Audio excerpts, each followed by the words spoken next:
Assalamualaikum warahmatullahi wabarakatuh, Sobat Cara Mudah.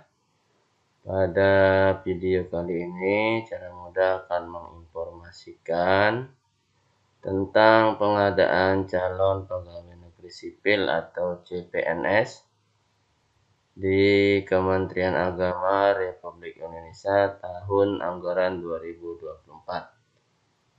Nah, pada surat yang bernomor P3103 SJ B 2 Romawi 1 KP 001 bulan Agustus tahun 2024. Di sini diinformasikan tentang pengadaan CPNS. Ya. Jadi ini PNS-nya banyak ya, ada beberapa rincian alokasi.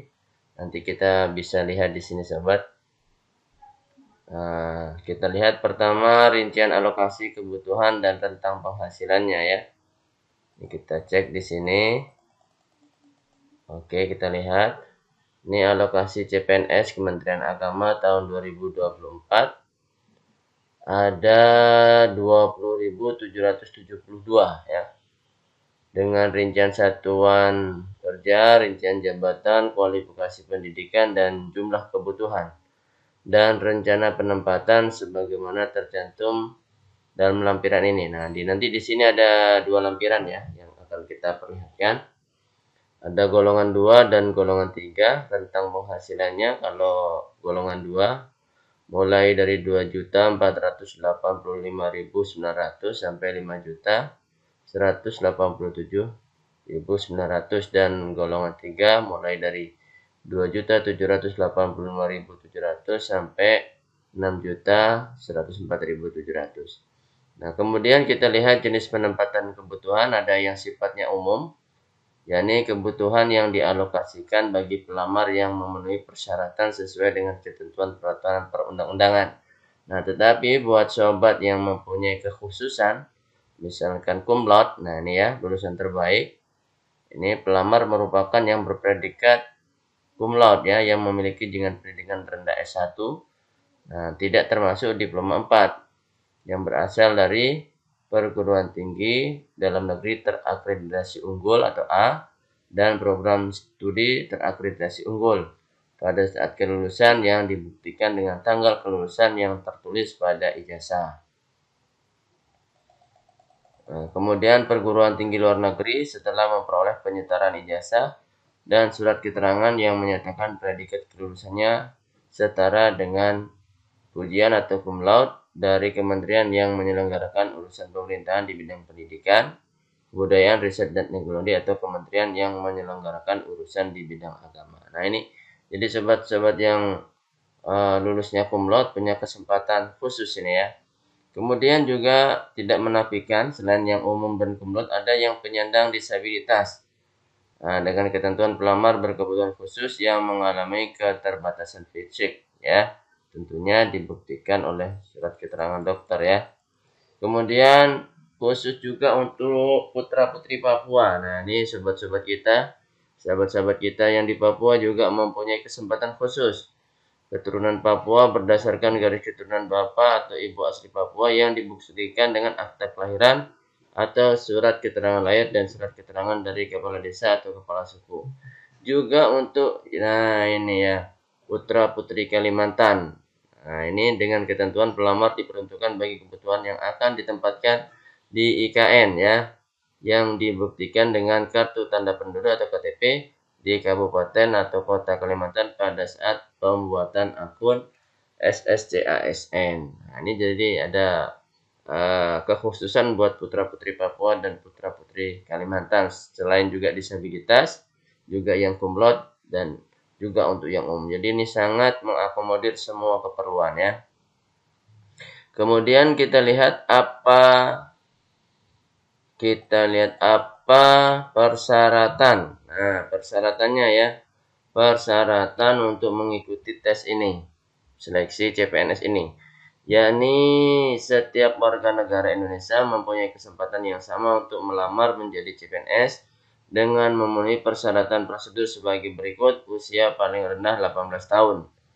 Ya, ini berarti lulus SMA lah kira-kira ya. dan paling tinggi 35 tahun pada saat melamar PNS untuk formasi dosen dengan kualifikasi pendidikan S3 doktor, usia paling tinggi 40 tahun pada saat melamar. Kemudian tidak pernah dipidana dengan pidana penjara berdasarkan putusan pengadilan yang telah memiliki kekuatan hukum tetap karena melakukan pidana dengan pidana penjara 2 tahun atau lebih. Kemudian tidak pernah diberhentikan dengan hormat, tidak atas permintaan sendiri atau tidak dengan hormat sebagai PNS, P3K, atau prajurit TNI atau anggota Polri, atau diberhentikan tidak dengan hormat sebagai pegawai swasta.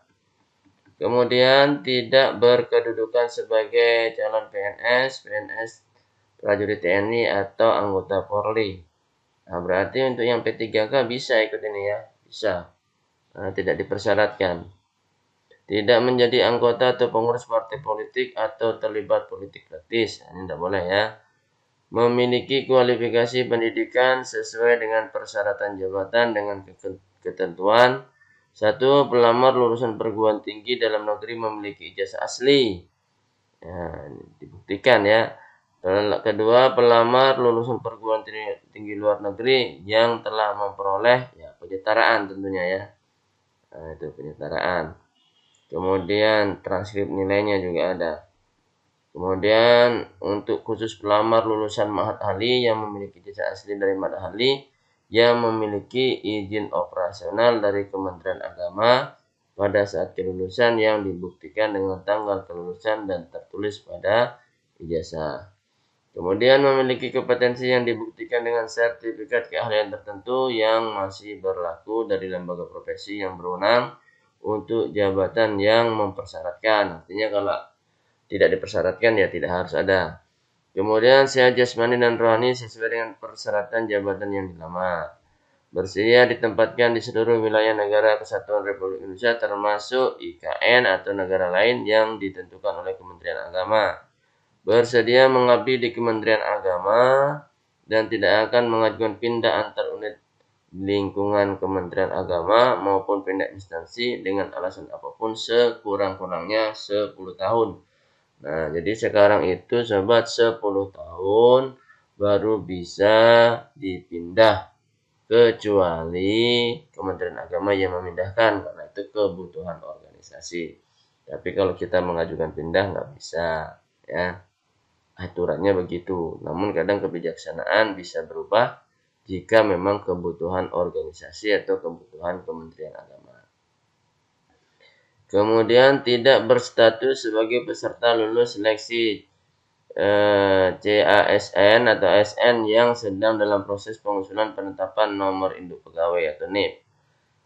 P3K yang melamar wajib memenuhi masa perjanjian kerja minimal 1 tahun. Nah ya, jadi P3K boleh ikut melamar di CPNS ini ya, tapi minimal sudah bekerja 1 tahun dan telah mendapatkan persetujuan dari pejabat pembina kepegawaian atau PPK atau pejabat yang berwenang PYB, serta usia pelamar tersebut sesuai dengan angka 1 tadi ya, yang tidak lewat dari 18 sampai 35 tahun tadi ya. Kemudian pelamar hanya dapat memilih satu pengadaan ASN yaitu PNS atau P3K pada satu instansi dan satu jenis jabatan dalam satu periode tahun anggaran, serta mematuhi seluruh ketentuan perundang-undangan di Kementerian Agama ya. Nah, adapun persyaratan khusus untuk jabatan pentashih Al-Quran, pengembang tafsir Al-Quran ini harus punya syahadah dan hafal ya. Al-Quran ini 30 juz, ini minimal 10 juz. Kemudian jabatan penghulu wajib beragama Islam dan laki-laki. Jabatan penyuluh agama wajib beragama sesuai dengan jabatan yang dilamar. Jabatan pengawas jaminan perasaan wajib beragama Islam. Nah, adapun tata cara pendaftaran dan dokumen persyaratannya ini ya. Di sini pelamar membuat akun melalui laman ini ya, https ini sscsn.bkn.go.id dengan cara ini menggunakan nick ya. KTP, KK ya, yang terdapat di KK ya. Kemudian mengisi identitas KTP maupun ijazah, mengunggah KTP, scan KTP, melakukan swafoto, memastikan seluruh data sudah dimasukkan lengkap. Nah, kemudian pastikan ya, karena nggak bisa diperbaiki nih ya. Kemudian baru mencetak kartu informasi akun. Nah, setelah itu pelamar nanti login di SSN ini, kemudian melengkapi ya data dirinya di situ ya. Kemudian memilih jenis seleksi PNS yang mana, instansi agama, Kementerian Agamanya itu di mana, menyesuaikan dengan lokasi, jasa, dan lain sebagainya ya. Pelamar juga mengisi daftar riwayat hidup, mengunggah beberapa dokumen persyaratan seperti pas foto, KTP, surat lamaran. Nanti surat lamarnya ini ada contoh-contohnya ya. Ijazah asli, transkrip nilai, surat pernyataan, bukti sertifikat akreditasi perguruan tingginya, kemudian dokumen-dokumen kesangkatan lainnya. Khusus untuk yang PP, lulusan terbaik itu ya harus ada tanda buktinya ya. Terus yang penyandang disabilitas, itu putra-putri Papua dan Kalimantan juga memenuhi persyaratan-persyaratannya. Pelamar memastikan seluruh data yang dimasukkan dan dokumen yang diunggah sudah lengkap, benar, dan dokumen dapat terbaca. Nah, ini kadang-kadang karena pengaruh kompres, kadang dokumennya nggak jelas. Nah, itu tolong diperbaiki ya. Pelamar mengakhiri proses pendaftaran dengan mencetak kartu pendaftaran untuk digunakan sebagai bukti telah menyelesaikan proses. Nah, lalu kapan jadwal seleksinya? Jadwal pelaksanaan seleksi sebagaimana tercantum pada lampiran pengumuman dapat berubah sewaktu-waktu yang diinformasikan melalui laman resmi Kementerian Agama. Jadi kita sering-sering mengecek situsnya Kementerian Agama ya. Nah, kemudian tahapan sistem dan bobot penilaian seleksi untuk seleksi administrasi, ya ini berdasarkan hasil verifikasi dokumen yang diupload ya. Kemudian bagi pelamar yang tidak memenuhi syarat, dapat mengajukan sanggahan, nanti diberi masa sanggahan selama 3 hari biasanya ya. Nah, nanti kalau umpamanya diterima bisa lanjut, kalau ditolak, maka dia tidak diterima gitu ya. Kemudian seleksi kompetensi SKD-nya ya, ini ada chatnya, kemudian ada wawancara, kemudian ada tes intelijensia dan tes karakter pribadi atau TKP. Nah, kelulusan SKD-nya didasarkan pada nilai ambang batas sesuai dengan ketentuan peraturan. Nah, ini ambang batasnya ya. Nah, ada 65, 80, 166 ini untuk TWK, TIU, dan TKP. Nilai ambang batas kebutuhan khususnya untuk terbaik juga ada nih. Jadi sangat transparan sekali ya. Sangat transparan. Jadi 65, 80, 165. Nah, kemudian pelamar CPNS Kementerian Agama dapat memilih untuk menggunakan nilai SKD yang diperoleh dalam seleksi pengadaan PNS tahun 2023 dengan ketentuan sebagai berikut. Nah, ini ya. Kalau dia sudah pernah mengikuti tahun kemarin ya. Nah, kemudian ada SKB-nya. Nah, bisa juga dipakai. Nah, hasil akhirnya bagaimana? Kelulusan seleksi CPNS Kementerian Agama tahun 2002 ditentukan berdasarkan hasil integrasi penggabungan nilai SKD dengan bobot 40% dan SKB dengan bobot 60% oleh panitia seleksi atau Panselnas nasional ya, sebagaimana diatur dalam ketentuan peraturan perundang-undangan. Nah, adapun bagaimana lokasi pelaksanaannya? Nah, ini ditentukan di titik tertentu yang nanti dipilih oleh pelamar ya. Pelaksanaan SKB tambahan bertempat di lokasi yang telah ditentukan yang akan disampaikan kemudian. Nah, kemudian ada ketentuan-ketentuan lain. Nah, ini pelamar wajib membaca dengan cermat pengumuman. Ya, apabila pelamar diketahui melamar lebih dari satu, ini bisa dipadidis ya, digugur.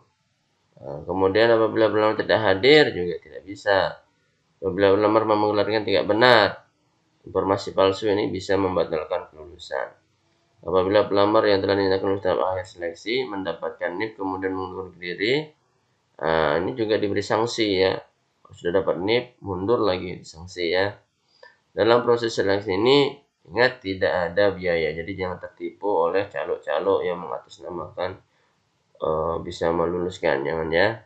Keputusan panitia ini sifatnya mutlak, tidak dapat diganggu gugat ya. Setiap perkembangan informasi terkait dengan seleksi CPNS, nah sobat bisa akses di sini di situs web resminya. Nih ya, yang resmi.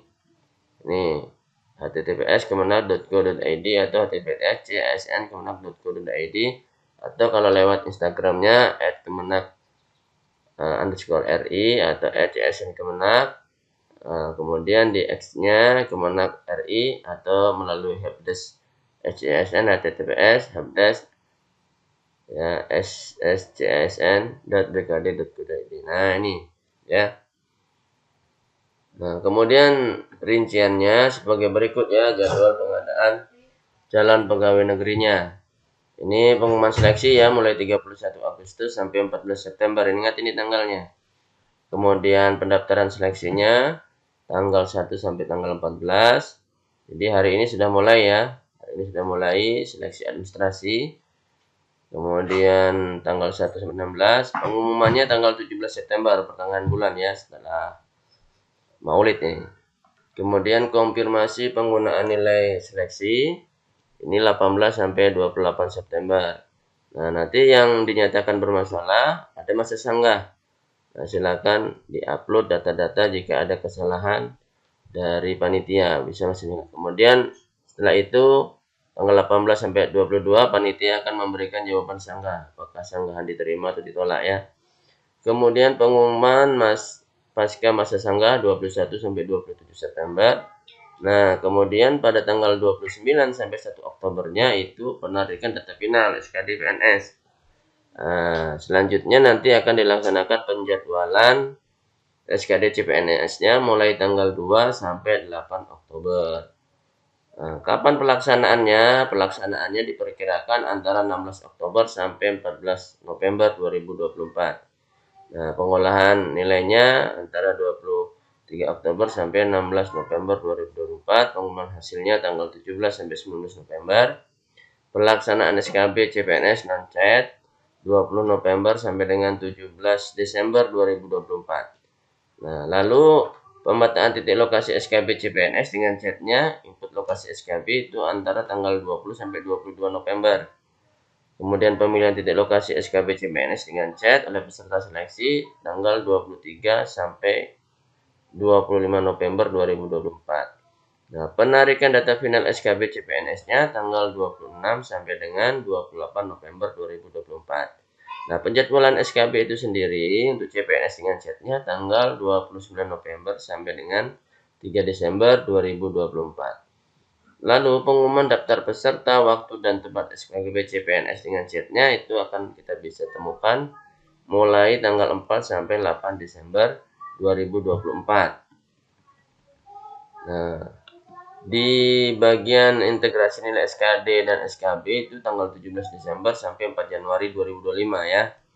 Nah, kemudian pengumuman hasil CPNS-nya bisa diakses tanggal 5 sampai dengan 12 Januari 2025. Nah, dari hasil pengumuman ini ada masa sanggah lagi. Tanggal 13 sampai 15 Januari, kemudian jawaban dari masa sanggah 13 sampai 19 Januari. Nah, lalu setelah itu pengolahan nilai seleksi hasil sanggah 15 sampai 20 Januari 2025. Selanjutnya pengumuman kelulusan pasca sanggah 16 sampai dengan 22 Januari 2025. Nah, setelah itu baru pengisian daftar riwayat hidup NIP CPNS sekitar tanggal 23 sampai 21 Februari 2025. Maksudnya 23 Januari ya. Nah, usul penetapan NIP CPNS 22 Februari sampai 23 Maret 2025. Nah, ini kemungkinan SK-nya nanti keluarnya 1 April ya. Nah, ini untuk pengumumannya. Lalu untuk lampirannya adalah ini. Nah, ini lampirannya ya. Lampirannya ini surat lamarannya seperti ini, ditujukan kepada Menteri Agama di Jakarta dengan hormat, yang bertanda tangan di bawah ini nama. Jadi nama aja ini ya, nama saja. Kemudian tempat, tanggal lahirnya, biasanya yang ditulis kabupatennya. Kemudian agamanya, keluarga negaraan ya Indonesia ya. Pendidikan terakhir S1 atau S3 atau SMA. Alamatnya sesuaikan dengan KTP. Nomor telepon atau handphone ini pastikan ini nomor WA-nya aktif ya. Kemudian di sini dilanjutkan dengan ini mengajukan permohonan untuk dapat mengikuti ujian calon pegawai negeri sipil CPNS Kementerian Agama tahun 2024 dengan jenis ketenagaan. Nah, ini isi nama formasi jabatan sesuai dengan yang dilamar. Nanti kita lihat formasinya ya di lampiran berikutnya. Nah, lalu melampirkan apa yang perlu dilampirkan. Asli pas foto terbaru berlatar belakang merah, warna merah ya. Kemudian asli KTP asli, surat keterangan KTP sementara yang masih berlaku, asli ijazah dan transkrip, nilai terakhir. Kemudian asli surat pernyataan yang sudah ditandatangani dan bermaterai. Nah, materainya biasanya materai 10.000 ya. Surat izin persetujuan dari PPK, ini khusus yang P3K ya. Yang ini, yang nomor 5 ini. Ini khusus yang P3K harus ada izin dari PPK. Nah, seluruh dokumen persyaratan tersebut setelah saya unggah melalui laman resmi ya ini ya sscsn bkt.go.id. Demikian permohonan ini saya buat dengan sebenarnya. Apabila dikemudian ternyata data yang disampaikan tidak benar, saya bersedia dituntut di pengadilan. Nah, seperti ini nanti sini ya. Materainya jangan lupa ditandatangani, tanda tangannya terkena materai. Nah, ini ya.